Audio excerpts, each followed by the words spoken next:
Real talk, real impact, unfiltered and unapologetic. This is FemmeIcon. Assalamu alaikum, everybody. I'm Mahvish Akhtar, and I'm here with another episode of FemmeIcon. And as you guys know, we're doing our body positivity week. We don't want to call it that. So my topic today is what I meant. Let me complete that sentence first. We don't want to call it positivity, right? It's accepting our bodies as they are. We don't have to love everything about our bodies, but we do have to accept them as they are. So, topic is fashion as armor versus as expression of ourselves, expression of who we are. I'm not sure that we would say there is a competition between the two or one is better than the other. I feel that they're both So I'm not at home, and my environment and the internet connection is kind of throwing me off. I'm sorry. We are creatures of habit, and anything that's a little bit, at least I am, a little bit off here and there, it just kind of throws me off. So it is not about,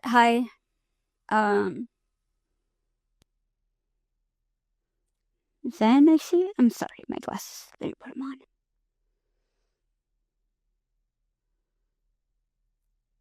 Yeah. Hi, Zan. And I see one more person and I cannot pronounce your name. So, hi. Thank you for being here. Okay, so I don't see a comparison in terms of when is good, when is bad.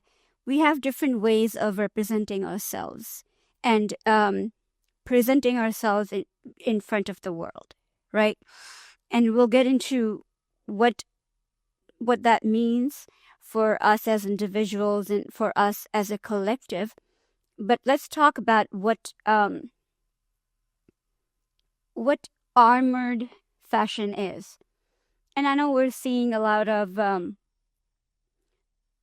this. So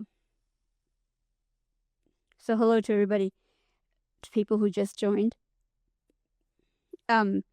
Literal armor fashion, like the chainmails and that, that is not what we're really referring to. At least I'm not referring to that. That's just that the thing that people are doing, but we are going deeper than that. We are talking about, what the things that we wear, put on ourselves, and what they represent, and how this is a psychological phenomena.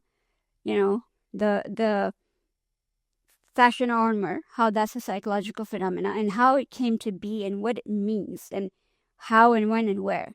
So fashion as armor, that's been used since forever. That's not today. That's not 20 years ago, 30 years ago, 50 years ago. That has been used as a protective shield for men and women since time, really. But let's look at the history that we have in front of us, or that we are given, and it will keep going back in history, actually. So this concept, or this term, was coined by Bill Cunningham. He was a New York Times photojournalist, and he's shot a lot of. He's really old now. I'm not even sure if he's alive. He's shot a lot of models and a lot of covers, and he's worked with Anna Coulter, I think her name is. So he's done a lot of these kinds of things, and he came up with this term. He coined this term, which basically just means the kind of fashion that makes you feel confident and that makes you feel comfortable with who you are. it does not mean to hide yourself or cover yourself up or just kind of really appreciate this. Oh, you mean the topic? Yeah, I felt like, we have been talking about our body and what we inherit from our families and our culture, and how a lot of us are told or taught to tone it down or, hide it away. It's important to talk about how that we can't keep hiding ourselves away. We can't keep hiding our families and our heritage. We can't keep hiding it away. And we need to find ways to appreciate it. And if not appreciate, at least accept it, right? At least accept it. So the idea was that for fashion as armor, the idea was to feel confident in who you are and wear what suits you, wear what makes you comfortable. And he coined this term in the 70s, because that is when the whole movement started, when women were freer to wear what they wanted to, more, were allowed, in a sense, would not be mocked for wearing pants or dressing a little differently. So that's where this idea came. But again, this concept that he named it, but this concept goes beyond that, way, way beyond that. Historically, if we keep looking back, women mostly, men as well, but women mostly, have done this. With or without society's permission, women have used their sense of fashion, their clothing, their makeup, everything on them as a protective shield. Again, it has been used as we're going to, just cover ourselves up or wear something that hides our blemishes or hides our body, because it's not the type of body that the world will approve of. They've done that too. But a lot of them have found ways to appreciate themselves and also give a message that this is who I am and this is how I feel comfortable, even though it's different from what you or women around me are doing. But this is who I want to be. So fashion then, in general, becomes a language. That's how you communicate, right? That's how you give messages to people. If you're dressed a certain way, it could be, okay, I'm not open to this particular thing that you are saying to me. Or, yeah, you can ask me questions. You can talk to me about my culture. So there's so many ways that you can have a conversation. You can have an interaction through clothing, or have zero interaction. Or you can tell people about who you are, where you're from, what culture you belong to. Or if you are wearing a graphic t-shirt, it says something on it, that can invite a conversation. Or it can invite a do not talk to me, literally, right? So these are just small examples because I want to get to the big stuff. And then clothing can also say, I'm looking for comfort. I'm looking for that one thing. Like if we're dressed up and we're wearing, fancy clothes and we have heels and then you have 2-3 people who are dressed nicely, but they are dressed in a way where you can see the comfort in what they're wearing. You can tell these people are not concerned with, they're concerned with how they look, but that's not their focus. Their focus is to have fun here. So you get a sense of their personality. You understand by their language of fashion, of the shoes, the comfortable shoes that don't have heels on them, and the clothes that are loose fitting where they can, walk around comfortably. You see that their essence is they want to be comfortable and have fun, and they seem more approachable. Just small examples of how you communicate and how it becomes a language. And then you see patterns, right? You see like how people will, these people will do that every time. Some women will wear these clothing that type of clothing. So it's a pattern. So you know what their what their kind of identity is, who they are, and who other people are. So you communicate through that, and you get to know people that way.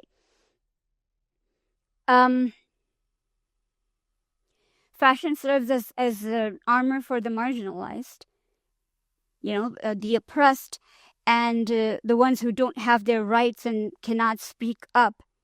That's how they, a lot of the times, that is how they, thank you. But that's how they deliver their messages many times. And right now, definitely acceptance is beauty. You're absolutely right. So that's how these people communicate. And I'll give you an example of what's happening in Palestine. There was a time, we know that watermelon is their symbol, and how that came to be. And I'm sure most of you know that story, that there was a time where they were not allowed to wave the Palestinian flag. They were not allowed to show it. They were not allowed to have it up anywhere. And it was just banned. So that's how the watermelon sign and all these things came up, because it got popular, because watermelon has all of the colors, cut up watermelon, of the Palestinian flag. So it became a symbol of Palestinian resistance. It became a symbol of representation of their freedom, of them not giving up. And then you see it on shirts, and now you see it on, merchandise and everything. And now the flag is available, but this is how everyone who wants to help them, who believes in that cause, talks to each other. When we see watermelon emoji somewhere, or a t-shirt, or some piece of fabric with a watermelon on it, we know what's being communicated to us, right? So that is how marginalized people, and that's another form of it being an armor, right? That's not just to beautify someone or a person or that country or that part of the world. That is their identity in terms of, this is what protects them. This is ours, and we are going to protect it with our lives, or our identity is attached to this. So that's a form of armor. And then we see that with our modest clothing or hijab. That's also a form of armor. Again, not in terms of, I'm going to wear this and hide away, but I'm going to put this on and I'm going to be out in the world so people can see me as a proud Muslim woman, or as a proud African woman with my bright clothing and my hair. And I'm not going to, comb my hair down or cut it, or whatever they have to do to make it straight. I'm not going to do that, because I want you to see me the way I am and accept me in that way, right? So all these things that we feel like it's just part of normal getup are armors, and it feels like you're just kind of being out there, but no, these are things that are protecting these people, especially the marginalized, and that's why I'm giving these examples. They're protecting us and a lot of the other people who are even in worse situations from.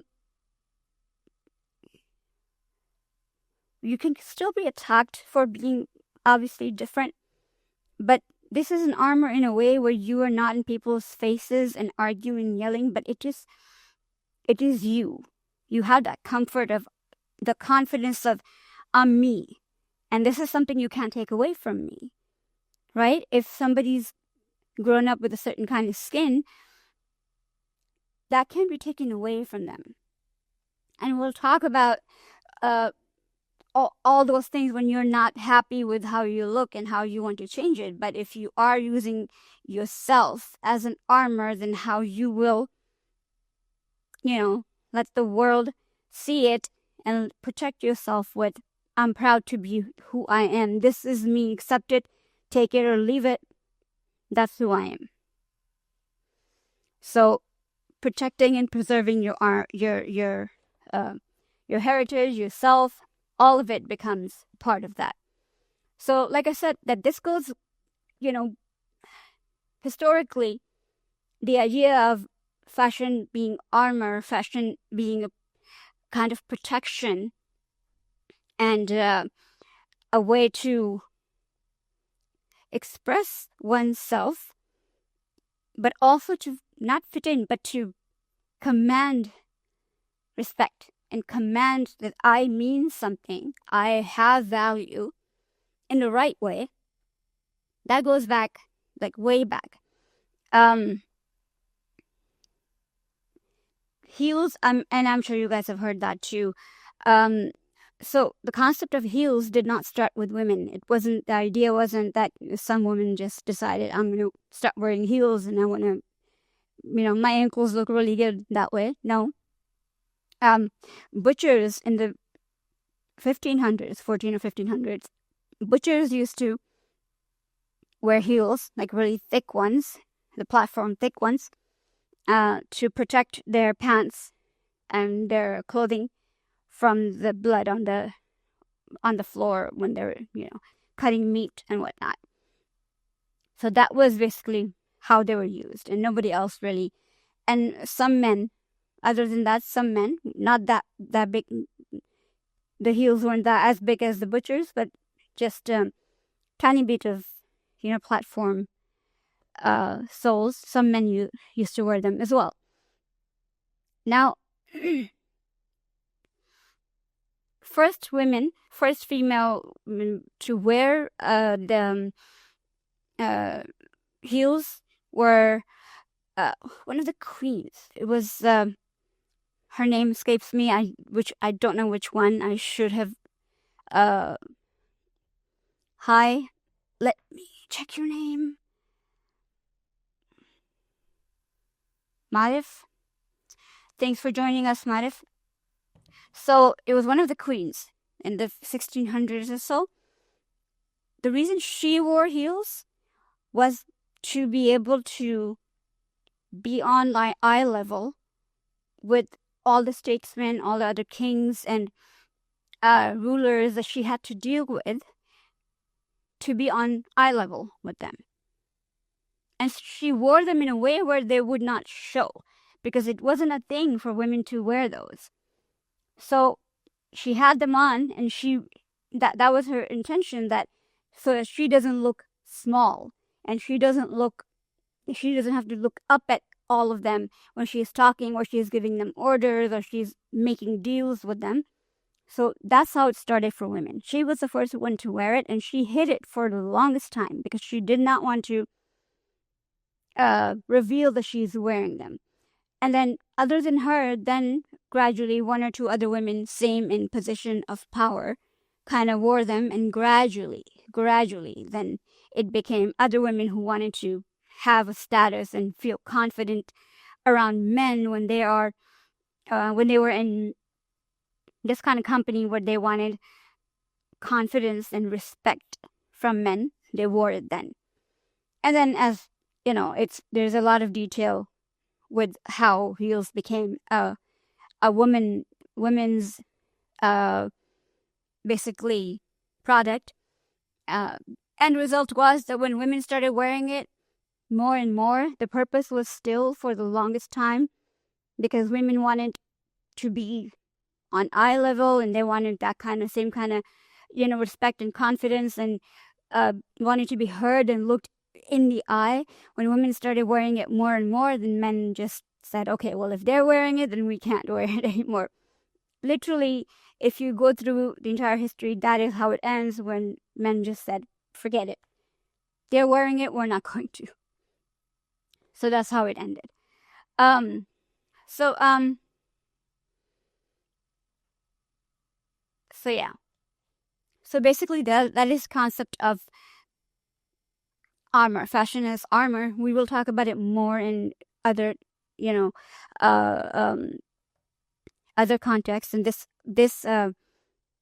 concept will come up again. I just wanted to explain, and just wanted to kind of clear this up, that we are not talking in terms of one is better than the other. These are different ways of representing oneself.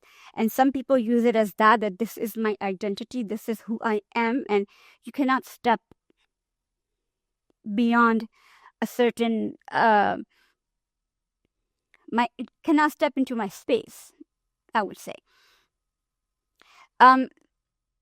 Fashion is self-expression, although the idea of armor is also self-expression, but that also comes from a need. Self-expression is not really a need. You can do it because you want your identity to be public. You want people to know who you are and where you come from and what you like and what you dislike. You're not just after trends, but you actually have, you're showing who you are. But with armor, it's because you need to draw a line, because you need to protect yourself and your, and things around you, or you need to achieve something, like the examples that were given with Palestine and with the queens and other stateswomen and men. So there's a need, right? But there's an inner need, not a bigger need. And you just kind of do this because you feel that this is who you are. You have to communicate yourself. You have to build your identity, right? You can build your identity without fashion too. But then think about that question. That statement. You can build your identity, external identity, without fashion. And what is fashion? Fashion is the clothes you wear, the makeup, the jewelry, all of that. That's fashion. So is there anybody, man or woman, anywhere, that person who is not indulging in fashion? I don't think so. We may not accept it, we may not know it, we may not be aware of it, we may not be doing it actively, but we all are. We're a part of a certain way of interpreting fashion, consciously or subconsciously, but that's a part of us. And then it tells a story about us. Whether we're trying to tell a story or not, it tells a story about us, about the colors we're putting on and why we're doing it, about the kind of makeup we're choosing or not choosing, about how much we're taking care of our skin, what parts of our skin we're trying to hide, what parts of our body we're trying to hide, or what parts of our body we're accentuating, all of those things. It may be a subconscious effort for those people who think, I don't care about fashion, I don't care about dressing up, or even those who say, yeah, I care about this. There's a stream going on in your head and you're working towards it.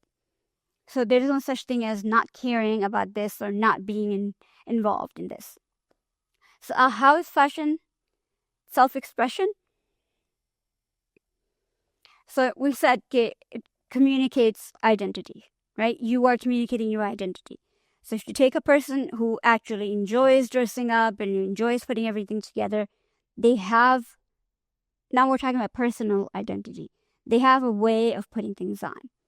They have certain colors they like. You can tell if they're, well, not all the time, because, but they say, this is not my theory. These are studies that have been done, that if you wear simpler clothes, if you don't like to get too done, then you probably are an introvert. And if you're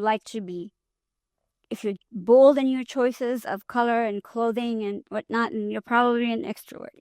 I don't always think that is true. Maybe it is in the majority of cases, but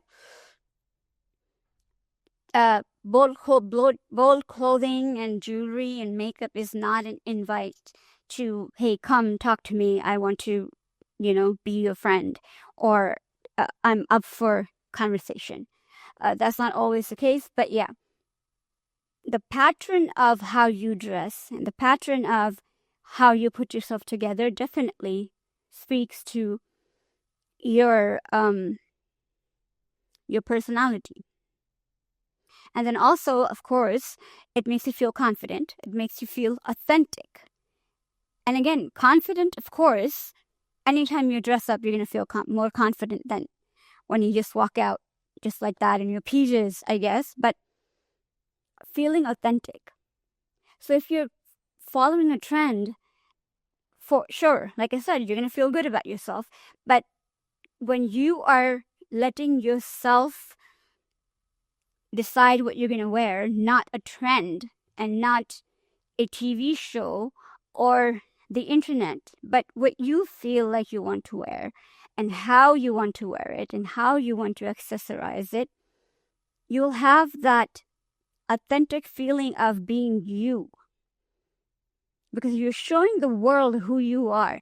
Not because you want something from the world, but you know, it's like, again, a conversation.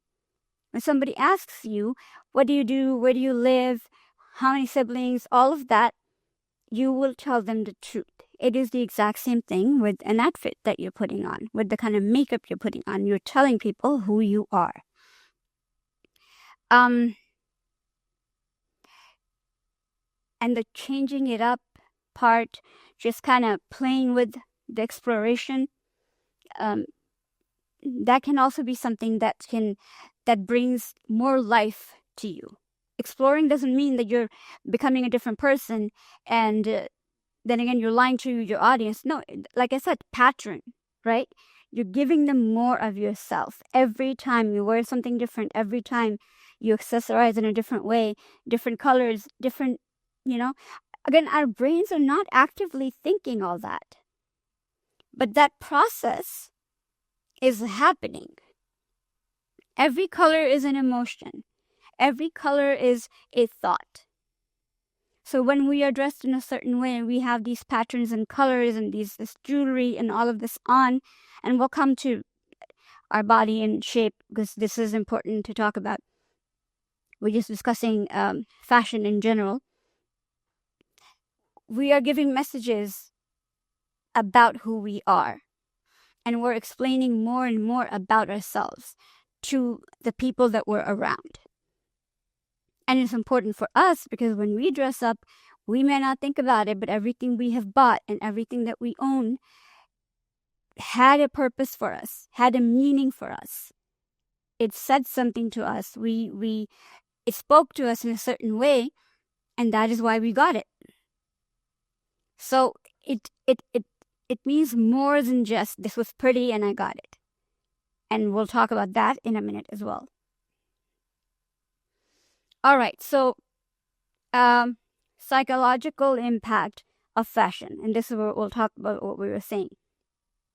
Of course, we know it affects our self-esteem. It changes our mood and behavior. And we know that every time you dress up, every time you think you look good, you probably do. And that will affect your mood. That will make you feel better. And then again, what I was talking about, this is the point I want to come to, is when I said when you're buying things and when you have things or you get a gift and you like those things, the psychological effect is that it connects you to memories.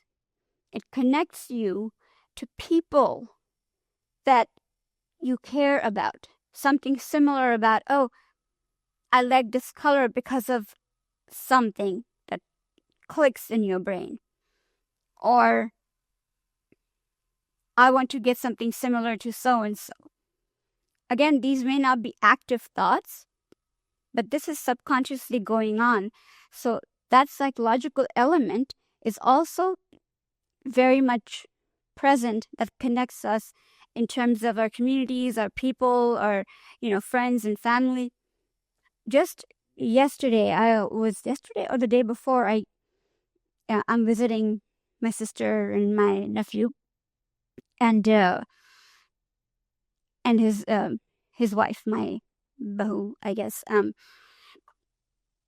we had my bahu's mother, she was also here.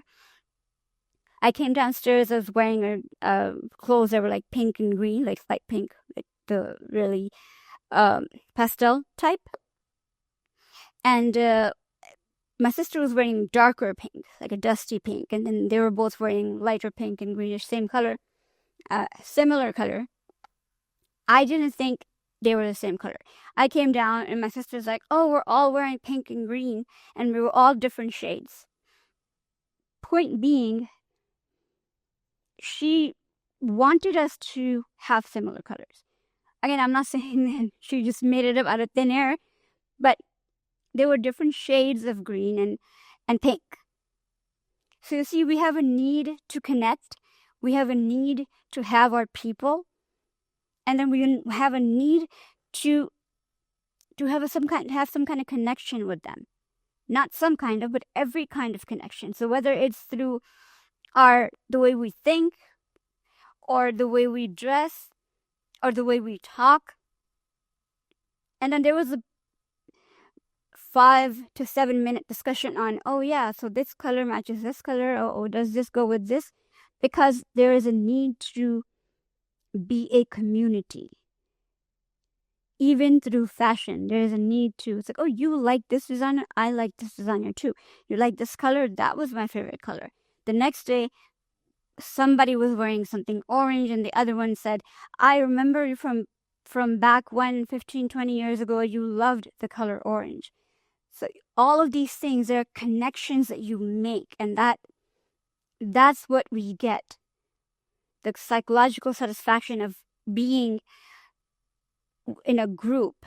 And that is why we do this. We remind each other, we remind ourselves and other people. I'm going to wear this and this person is going to like it, and then they'll know who I am. They'll know how I like to function and how we can be a part of a tribe. Lack of a better word, part of a tribe. All right. Hi guys, those of you who have joined. I hope you're caught up and not utterly confused as to what I'm talking about. So there's a study in global scientific journals on how individuals use fashion as a means of self-expression and identity construction. It was done in 2024 by Nancy, I'm going to butcher this name, Plano. So obviously this study involved social media and how social media has changed fashion entirely, and how it, first of all, it's becoming more and more about everybody just following certain trends, and the idea of people being individual and following their own mind. On the one side, it's growing in a certain way, but then individuality is also disappearing in a certain way. So this was so again, I want to see what they're saying here. So they're talking about, rather than designers, it's individual driven. So one of their conclusions was that we're going to talk about after. This is going to be what I said right now is after. That, yeah, there's a lot of just follow the herd. But then the ones who have come out of it are the ones who are, rather than focusing on designers, people are able to get inspiration and do their individual thing, find their own style. Again, when you're finding your own identity, you're figuring yourself out, then you're able to find your own style, be your own individual, diverse self, and be more inclusive. And when you talk about being inclusive, it's easier to be inclusive online because you have access. If we are sitting in the US or Canada or some European country, and we want to be our own selves, we want to be an individual, it is easier for us to find our culture, depending on where we're from, even if we have never been to our country. It's easier for us to find our culture on the internet. Find out how people live, find out what people do, what clothes they wear, how they talk. All of that is easier to get to from the internet. Along with that, of course, there's a lot of noise. to not be different, to be like everybody else, to dress like everybody else. So yeah, you do have to, swim through the noise to get to what you want to be. But if you are committed, then you can get to that part. So it's not just about countries and cultures and religions. It's also about the purpose you have in your life, the causes you want to support, that kind of identity. What do you believe in? What do you want to do with your life? And so even for that identity, you have to look through, and then you can adapt that as fashion. That's also part of your expression. That's also, what do you want to represent in your life? What do you believe in? So that also becomes, and it's easier to do with the internet now. Find your community, find your people, gather them, and work on that, and make that your fashion statement. And again, it's harder as well, because we talk about that a lot, and we see it that everybody looks the same, everybody says the same thing, and everybody looks the same way, everybody dresses the same way. And when I say looks the same way, faces are like features, like people don't look different, like everybody has the same face. And that's, I don't know how that happens. I don't know.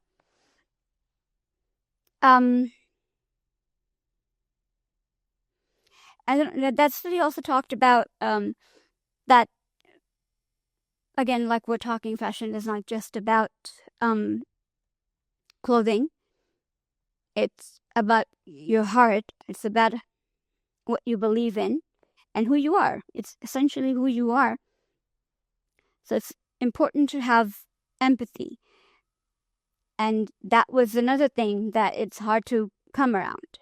It's hard to find that kind of with individuals. It's possible, but then on the internet and in our situation the world that we're living in, finding empathy in fashion is getting harder and harder. You can have that in a person or in two people, but in the world, the way we live and the way we approach our life, to have that kind of care for things around us and for people around us, and where we're buying from, and what kind of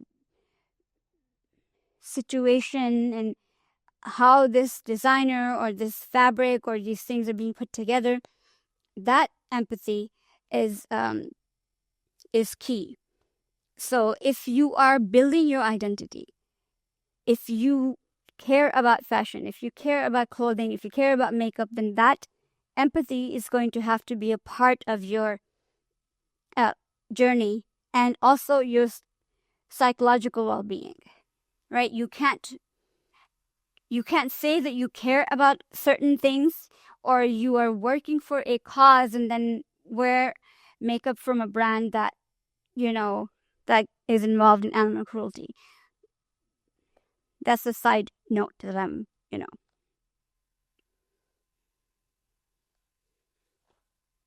So now I wanted to go back to history and just talk a little bit about.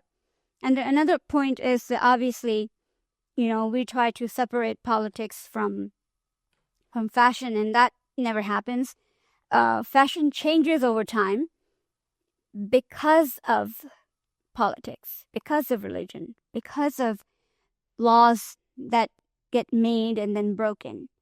So it's all interconnected. And then that's how our identities are made too. Our identities are kind of intertwined with what is happening politically in our country, in the world, and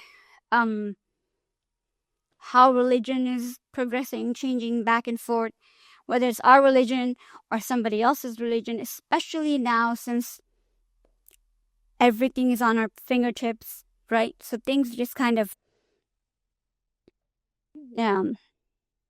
everything makes a difference, right? And then there's minorities and there's oppression, and you don't generally, even if it's part of your identity, you generally don't adapt the fashion senses or the fashion identity of the oppressed, the minority, the marginalized.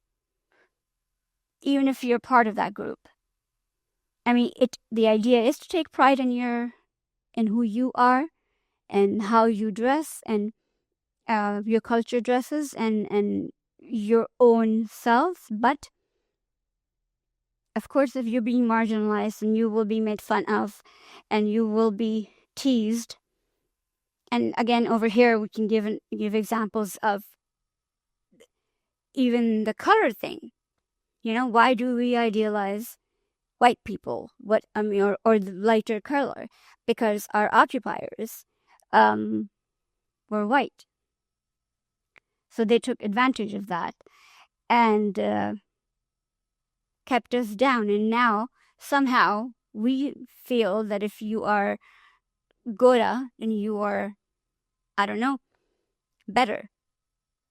So these are small things that we have put into ourselves, and we still don't let ourselves come out of that. Right? अभी भी हमने अपने आप को उन चीज़ों से अपनी identity को अभी भी fully fashion, because this is all part of fashion. Our face is part of fashion, right? Our face is part of our expression, our identity. तो हम अभी भी fully उसको accept नहीं कर रहे हैं. So we're going now to history and how fashion has evolved. This is not going to take too long. And I'm going to start with the 16th century, just kind of, how it's changing over time and how changes are very, really very logical changes and not even a whole lot. We think the fashion has changed so much, but it has not really changed so much. So in the 16th century, whether we're looking at the West or looking at, Asia, Southeast Asia, or, Central Eastern Asia,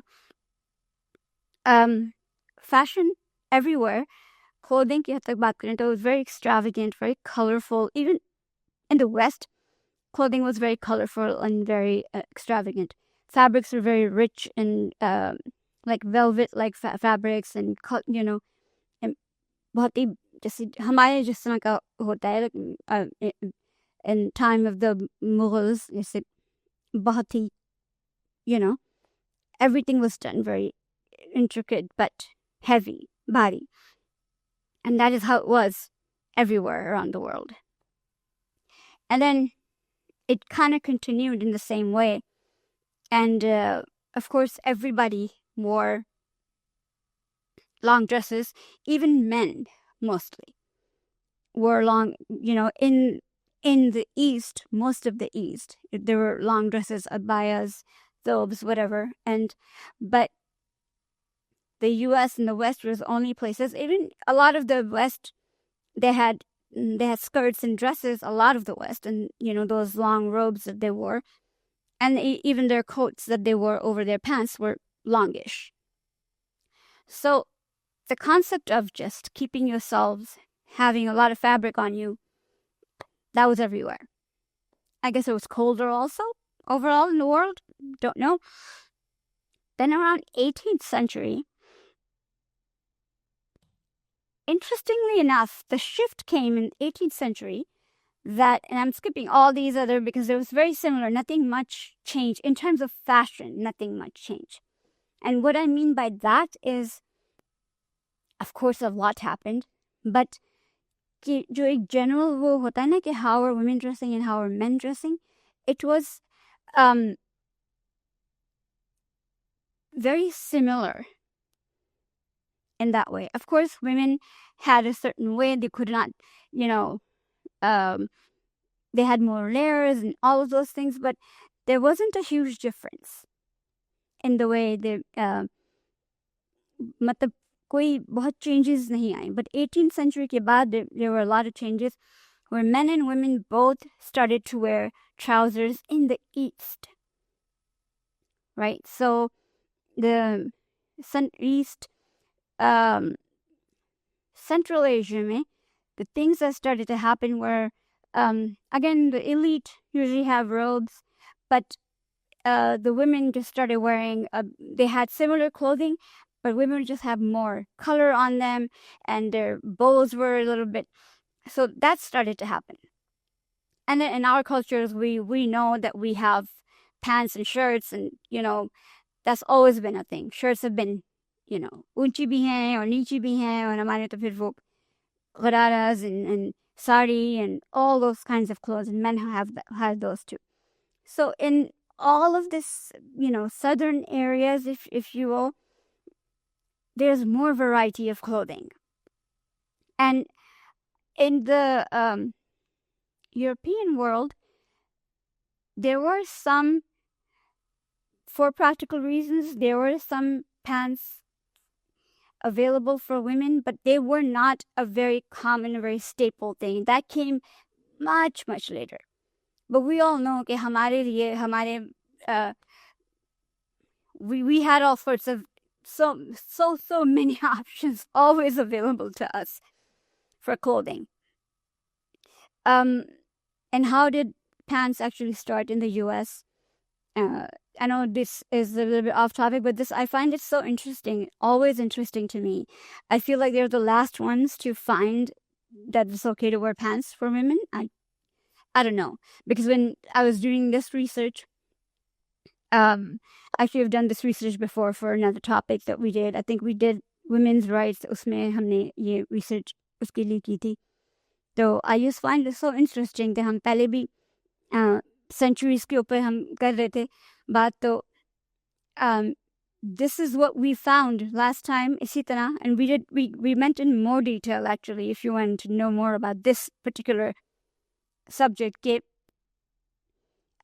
freedom in clothing came very late to especially the US and I don't know, Canada, I guess, I don't know, because everywhere else there's so many options for clothing for women, so many for men, and like we said, in all of Asia there's so many different kinds of options, so many kind of clothes, pants and shirts, and women and men basically are wearing the same thing. You just have a robe over it, or you just they're a little bit more colorful, but over here in the US, not over here, over there in the US, I'm not there anymore. In 1859, Elizabeth Smith Miller designed an outfit, pants, called bloomer. So that's with an L, bloomer. And this was designed after Turkish trousers. Yeah. So these were just for practical reasons, like if you're, going out on a bicycle, or if you're working at home and, doing chores, or if you work in a factory, wearing dresses all the time, like long dresses was just really inconvenient in those situations. But even with those, women were not allowed to wear them outside the house, and they would actually be ridiculed, made fun of, and told to just go home and change. It was not accepted in the society like a normal, I'm just gonna wear my pants and go to work. No, it was not like that. They would wear them under their skirts. So if you're going to work and you know that you need to wear these bloomer trousers or bloomer pants, you would wear them under your skirt, get to work, and then over there maybe take off your skirt and do your thing, of course, with a blouse or whatever, and then put the skirt back on to come home. And if you see pictures, I've seen pictures of these are like super loose. They have, if you've seen Turkish pants or those Spanish pants, they're like culottes, but then they have a lot of chunnatein hain bahut sari, and then bilkul dheela aur niche se it's puffy, and niche se I think it's kind of like Farsi shalwar kind of. So it's super loose. It's not even like it's fitted. It's like a legging. Your legs are showing, and you're, nothing like that. So this was just kind of, it was a back and forth. It didn't become common until, actually, जो उस तरह से common हुआ कि everybody is wearing them was in the 70s. 60s में the whole movement and this and that, all of that happened. And then 70s when women actually started wearing pants outside the house regularly, and there was a lot of fuss about it. That was a time where women were like, we don't care. This is comfortable, we don't care.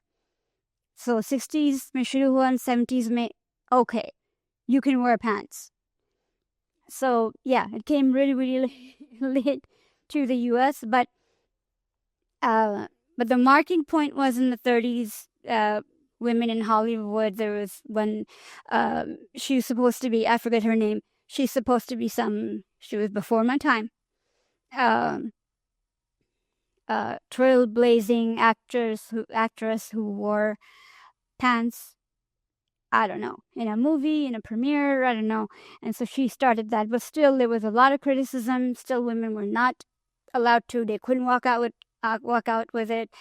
So yeah, that's when pants were okay. And I feel like they were way behind on all of that. So what do we mean by accept my body as it is and accept yourself and, all of that? What are we talking about? We're talking about fashion, and then we're talking about our bodies, and then we're, like, what are we trying to do? What are we trying to talk about here? And then when we talk about, pants, yahan pe pants ki ijazat is ab jab aaye and we were wearing these clothing. How is that related to our body?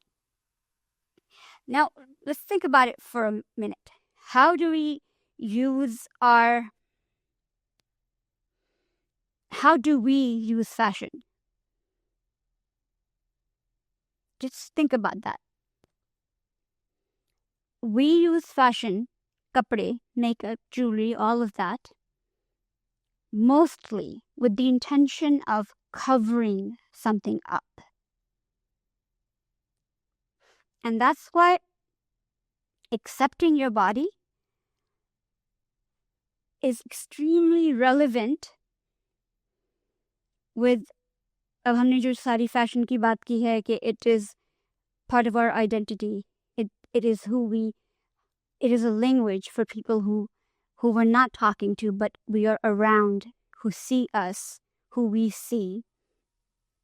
Because हमने अपने साथ ये कर लिया कि हमने everything that's on us is to hide what we don't like about ourselves. But that is not what fashion is. Fashion as a getup is not to cover or change anything, right? The meaning of fashion is I am embracing who I am, and then I'm accentuating what I like about myself.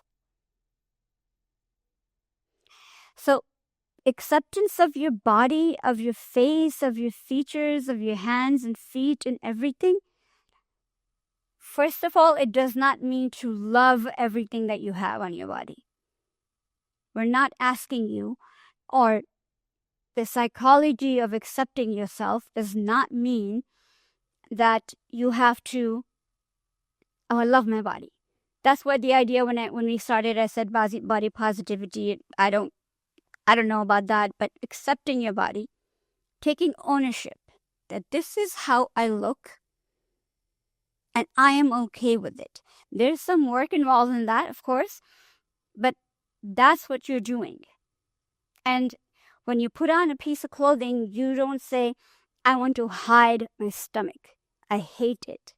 What you're going to say is, yeah, I have a stomach. Let's see how we can put clothes on it that look good with this stomach. I have it, can't get rid of it. I will work with it.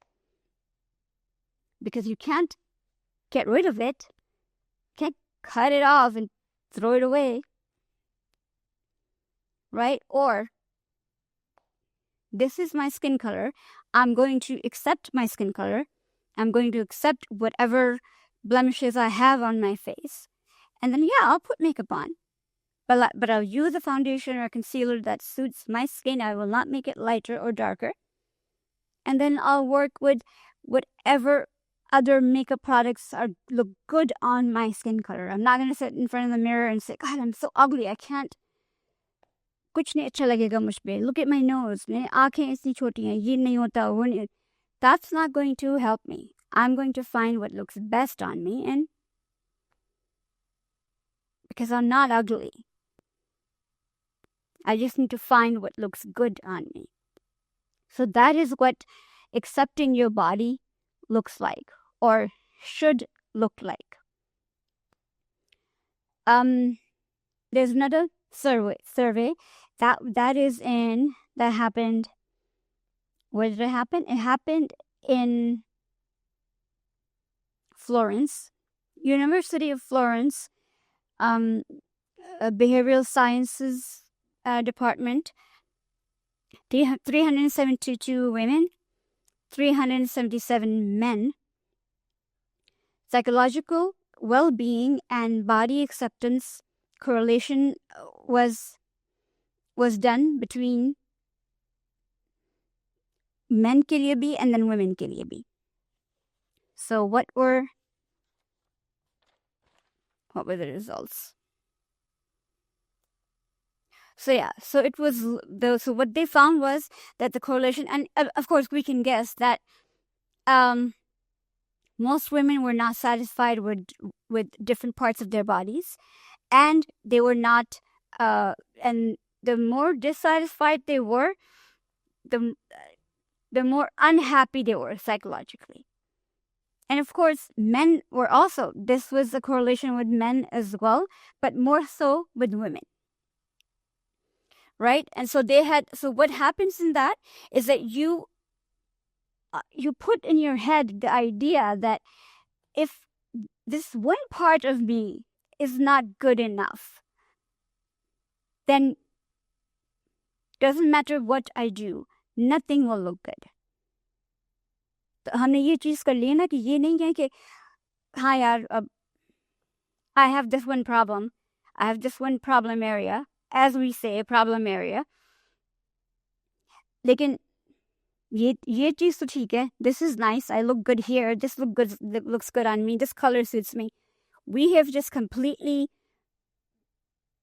denied ourselves anything pretty or beautiful, because जब तक सारे चीज़ें ठीक नहीं हो जाएंगी, I'm not going to look good under any circumstances. So that idea, that mindset completely ruins our personality, our identity, and our just complete self. When I say personality, I mean our outward personality. Because again, fashion is embedded in us. We are not without fashion at all. So what we're doing is we're adapting other people's fashion, other people's advice, because we are not being ourselves. So हम इधर उधर की चीज़ों को adapt करके, and then when they don't look good on us, because हम इसमें effort नहीं कर रहे हैं, actually effort, फिर हम और भी ज़्यादा disappoint होते हैं. Because जब हमें होता है कि या ये जब तक मेरे ये दाने नहीं जाएंगे ना, I'm not going to look good, और मैं नहीं कर रही, बस मुझे तो कुछ नहीं करना, मैं कोई तैयार नहीं हो रही, मैं मेकअप करने का क्या फ़ायदा, मैं नहीं ये कपड़े पहन रही, मेरे I have a stomach, or my thighs are too big, मुझ पे कोई कपड़े सूट नहीं करते, बस मैं I'm just gonna wear something really loose and I don't care where I get it from. So you've given up on everything because this one thing is not good enough, right? Now you'll be up pehn it because you don't care. You're picking from any store, anybody's closet, anything you have from before that you don't identify with anymore. So now you're not you. When you represent yourself to the world, now you're not representing as you. You're representing as that store's work, that makeup shop's makeup, or whatever it may be. You still have fashion going on, but it's not yours. It's not your identity. It's not your language. And that's even worse, because you feel bad about yourself. And then when people are interacting with you, they're not interacting with you. They're interacting with a mess of different things. So you feel even worse. And again, like I said, कि ये जो मैं interaction की बात कर रही हूँ, people are not knowingly doing this. Oh, this is not this person. ये तो इसने इसके कपड़े पहने में तो ये इस तरह है. That's not what happens. People react to the colors. They react to your energy, your vibe, to how you're talking to them. Again, connection to memories, connection to whatever culture you're from. उन कपड़ों से जो culturally उनको feeling आ रही है, जो color से emotions आ रहे हैं, memories आ रही हैं. People react to all those things.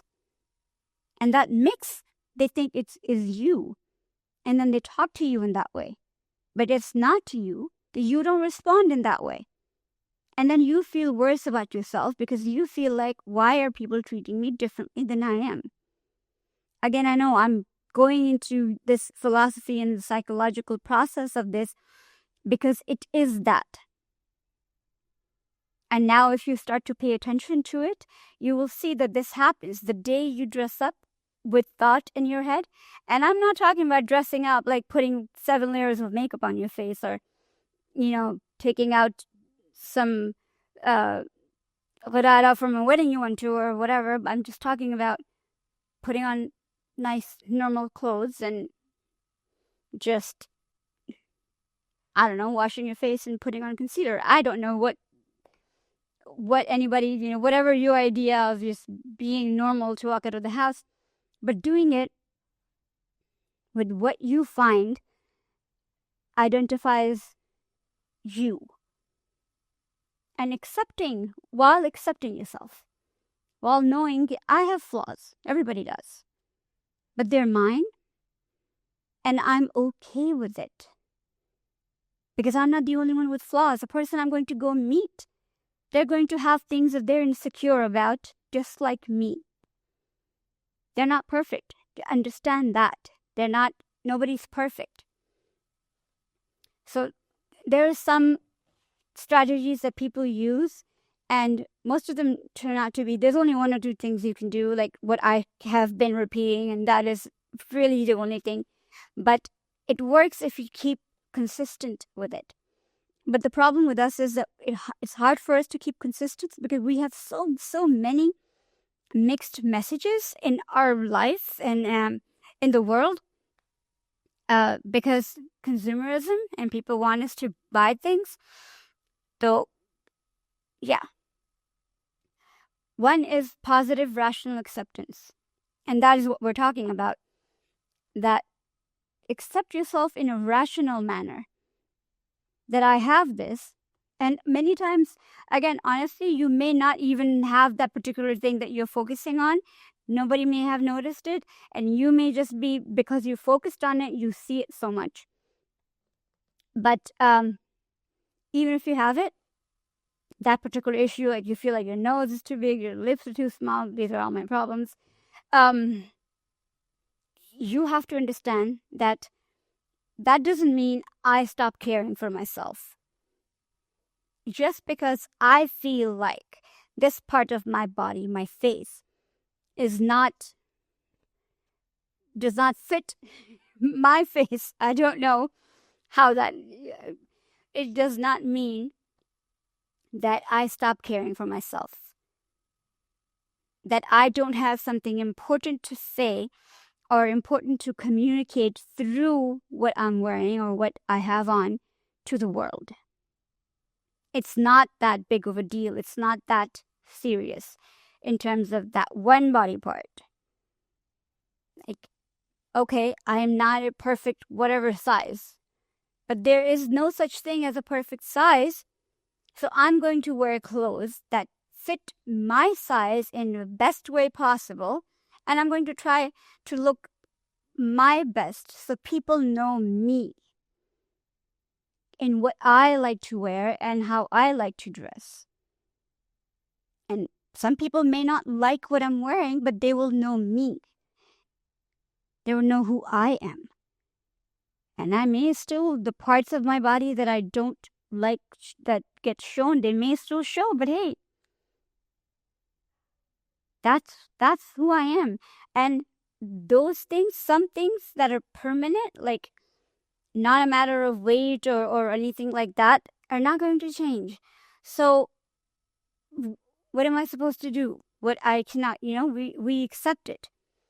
We accept, and then we encourage ourselves by positive self-talk that I don't have to love everything about me, but I have to be okay with it and at least try to like what I come up with. Do you see the difference? Like, I don't have to love my nose, right? But when I've put my face on, if I want to, right? If I want to put on makeup to go out somewhere or, what have you, I should feel like, okay, kind of fits. Not the best, but kind of fits. That kind of thing. And then convince yourself. It's a long process, but it will happen gradually. Don't say things like, oh my God, there's nothing I can do. This is just going to be. Do what you want to do. Like fix it with makeup as much as you can. Don't change it. Don't become that face that everybody has on the internet. No, keep your face, but fix it. How you want to make it look pretty, but remain yourself and keep, positive self-talk. Don't let yourself talk to you in a negative tone. Don't let yourself tell you. First of all, don't ever let anybody tell you that you don't look good or you gained weight or you lost weight. It doesn't matter. But keep your conversation with yourself always rational. Not even positive, but mostly rational. Because nobody's going to, again, I keep repeating this because I want every one of you to just keep this in your heads that positive, okay. Yeah. But the most important thing is to remember that we can't, just like we can't love everybody in the world, everything in the world, we can't love everything about ourselves. Allah's made us beautiful and we have to accept that. We have to know it.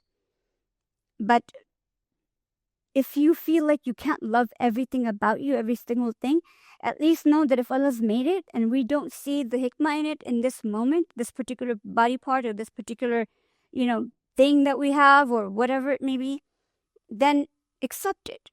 Because we are told this. So it has to be true, right? So just keep telling yourself that. Another thing that a way of coping is avoidance, which happens a lot. You just ignore it. You just act like it doesn't exist. And again, उसमें फिर यही example आ जाती है कि you just wear, if you feel like your body type or your body shape is not proper, you'll wear loose clothes and just kind of like the tela, whatever. And you can use loose clothes could be fashion. Hey, I take advantage of that all the time. But you can put your own style into it, your own spin into it in a way that you don't look like, that it doesn't feel like you're trying to avoid dressing up or you're trying to avoid being you. Do it in a way that makes you look like yourself. That makes you look like you're trying to communicate to the world that this is me and I want you to get to know me. I want to introduce myself to you, right? And then, most important one thing that don't ever do is appearance fixing. And that is where, ये जो मैं बार repeat कर रही हूँ ना, दूसरी बात एक तो यही कि please accept yourself. Positive, rational acceptance is, अब जो मैं दूसरी बात कर रही हूँ कि appearance fixing. Please do not do that. Please. That is how everybody becomes the same person. Like when you go on the internet, I mean, these white girls, I'm not talking about us. I don't think we're capable of looking the same. Everybody looks the same. Everybody has the same face. And then, you go on YouTube and you're looking at tutorials and whatnot. They're all telling you things like how to get the Angelina Jolie face and how to get this person's face. It's like, but I don't want to look like her. I want to have my own face but I just want my lips to be a little bit bigger. Not Angelina Jolie bigger, just a little bit bigger. Right? Like my own shape, my own thing. I want to be me. So don't try to fix yourself. Because you are beautiful, you don't need fixing. You have your own story. You have your own life trajectory, and whatever you have lived already, people want to hear that story through what you wear, through what you put on your face, through your hair, through, your things you put on, your accessories, all of it. People want to know all of that. We want to know where you've been and where you're going. We want to know all of that. But if you start to fix the things that you think are wrong, then we don't get to know you. Then you don't get to really explore yourself. And that's not fair to you. And that's not fair to the rest of us who are around you and want to communicate with you and get to know you and, talk to you and interact with you, with your whole entire life. Because when you dress up, there is a lot of stories in everything that you're wearing. And again, we've talked about it over and over again and how this happens. Just by chance, I'm wearing like a bunch of rings. But just here, in these 4 rings, there are 4 different stories. Now, can you see them? Yeah, 4 different stories. So anybody who sits with me and says, oh, I really like this ring, right? Not a stranger, but people who know me, oh, I really like this ring. I can be like, oh, you know what? I got this here, and then my husband this, and we have a story. And you get to know me in a different way. And then you ask me about this one, and I tell you where I got it, and who got it for me, and why I chose this one. This color, oh, you always get this color, but I like, these are stories that belong to me, that people who care about me care about. And, I have certain features and certain body parts that I may not be fully satisfied with, but I have inherited them from my family members. Somebody will tell me, you look like your grandmother. No, you look like your dad. This part of you is your dad. I may not like those body parts, but they're telling a story about me. Right? They're telling us, they're part of now my identity, not just as me, but as my heritage, as my culture.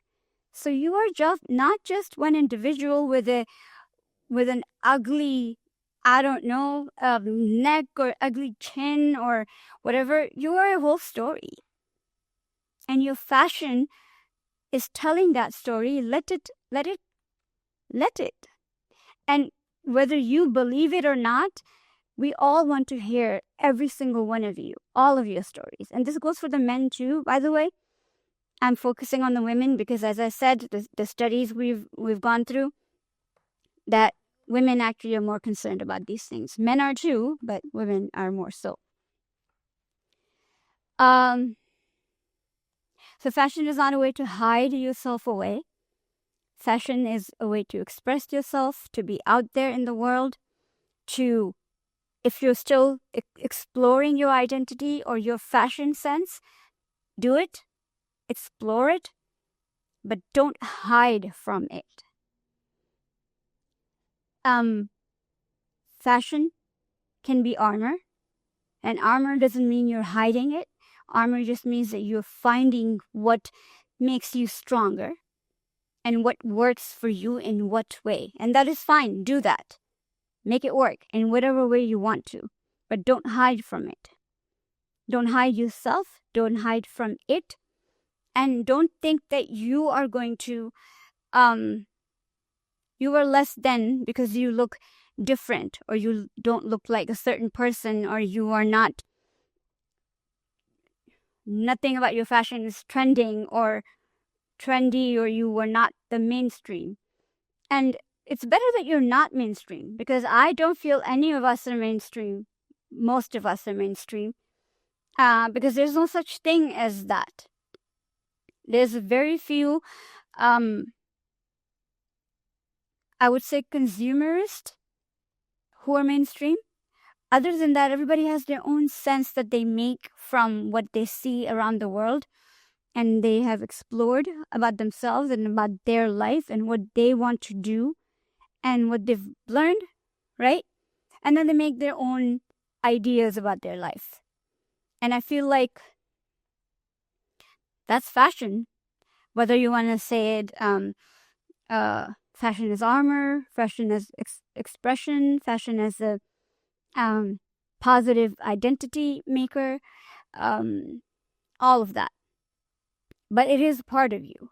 It is a part of every one of us. It's telling our story, and it's telling the story of ourselves, and we need to use it in a way that it tells a positive story, and it tells the story of our struggles, our happy moments, our sad moments, our resistance, and the fact that we will come on top, even with our noses and our double chins and whatever else we have. So I hope this was...